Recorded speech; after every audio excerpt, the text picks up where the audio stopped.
any of you ever driven a motorcycle? The wind through your hair, the sun on your skin, the feeling of freedom bursting through your veins? Well, I have, and that's because of my dad. My dad has taught me a lot of things, like how to go fishing and hunting. And he's done a lot of things with me, like drive quads and even motorcycles. As I grew up watching my father, he never told me how to live, but he wanted me to watch and learn and become a better person.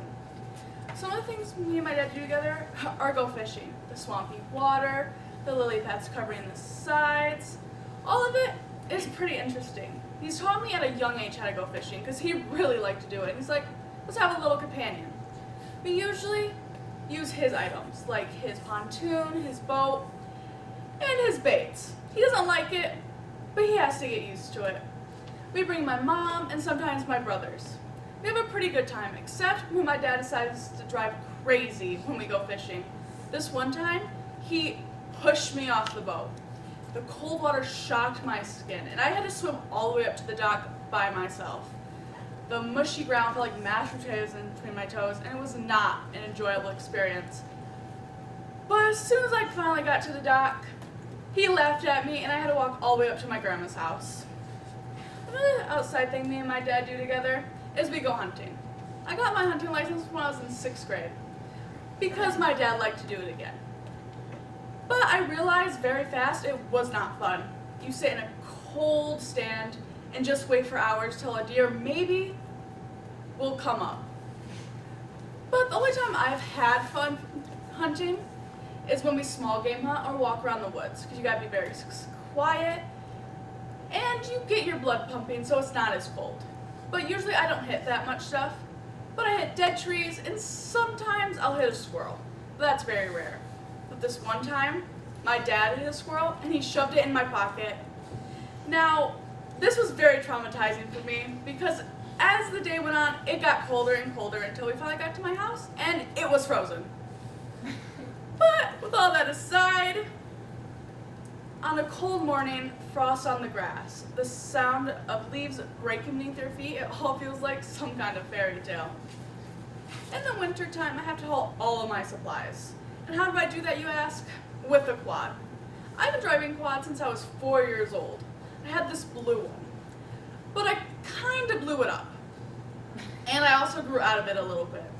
But on my 2nd birthday, I got a new one, which is kind of weird because my dad never buys new things. So this was special. I sadly grew out of that one too. And I kind of looked like Bowser because it was all crunched to the ground and it was winter time, so I had big poofy clothes on. I had to drive in the grass a lot because I didn't have a license. And after a while, I made a whole track. So grass won't even grow where I used to drive anymore.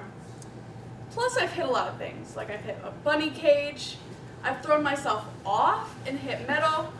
But the scariest one was when I hit my porch. I was like 4 years old, so just learning, and I jumped off the quad and hit my porch. So I was a little kid, so I don't understand why it was so scary, but it was. It was terrifying, and I hope I never do this again. But none of that would have happened if my dad didn't teach me how to drive a quad, or try to teach me.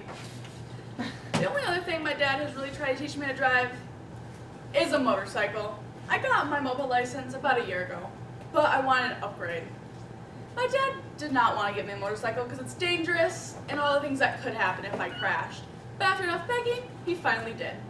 It cost about $50 and he fixed it in about 40 minutes. He made me wear jeans, helmet, and toe-closed shoes, which was really sad because it was hot. It is a manual transmission and I have drove one of these before because my mom's car is those. But with all the practice, it was pretty easy to pick up on. I drove through the grass, hit a couple bushes, but we got through it in the end, and I was finally able to drive on the road. Now I went around in circles, but winter came along and that stopped my progress. But hopefully I can get my license when I'm 17 years old. As I grew up watching my father, he never told me how to live, but he wanted me to watch and learn and become a better person. Me and my dad have done so many things together, like go fishing, hunting, and he's done amazing things for me, like bought me one of the best presents I could ever ask for, a quad. And he's set me to new experiences, like a motorcycle. But with all of these skills, I have learned. I have one thing to say. Thank you for teaching me how to be a man, even though I am your daughter.